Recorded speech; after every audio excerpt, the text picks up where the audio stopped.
अल्हम्दुलिल्लाह ये हज आंध्र प्रदेश स्टेट हज कमेटी वाले ने अच्छा सा इंतज़ाम करे हैं, खाने का भी इंतज़ाम करे हैं और रहने के लिए भी बहुत अच्छा इंतज़ाम करे हैं। इनका हमारी तरफ से सबसे ఏర్పాట్లు చేశారు మీరు మంచి ఏర్పాట్లు చేసినారు సార్. ఎటువంటి ఇబ్బంది లేకుండా బాగానే చేసినారు అని ఇంటర్వ్యూస్ అయిన తర్వాత రిజల్ట్ తీసుకొని మేము జరిగే కార్యక్రమానికి ఊరు నుంచి వచ్చి వాళ్ళ పరీక్షని పాస్ చేసుకుంటానికి ఇక్కడికి వచ్చిన వీళ్ళని కూడా కొన్ని విషయాలు అడగాలని చెప్పేసి టీవీ వాళ్ళకి మేము తెలియపరుస్తున్నాం. ఏ ఊరు నుంచి వచ్చారో మీరు కనుక్కోండి సార్. अच्छा करते हैं सर, आराम से तकलीफ क्या करनी सर. अब तुम्हें आपको मार्का में पास होना सर मार्का में हमें भी मार्का देती, फिर आपको ऑनलाइन में तुम्हारे मार्का आएंगे उसमें होगा हमें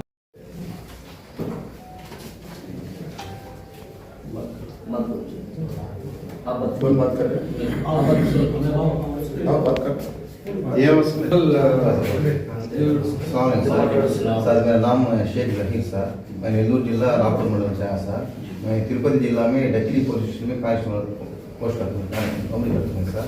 हज कमेटी वाले आए सर, मैं इंटरव्यू किया सर. बहुत अच्छा लगता है सर. कई साल मैं इंटरव्यू गया सर, इतना परफेक्ट होने इतना सीक्वेंस दिखाएंगे सर.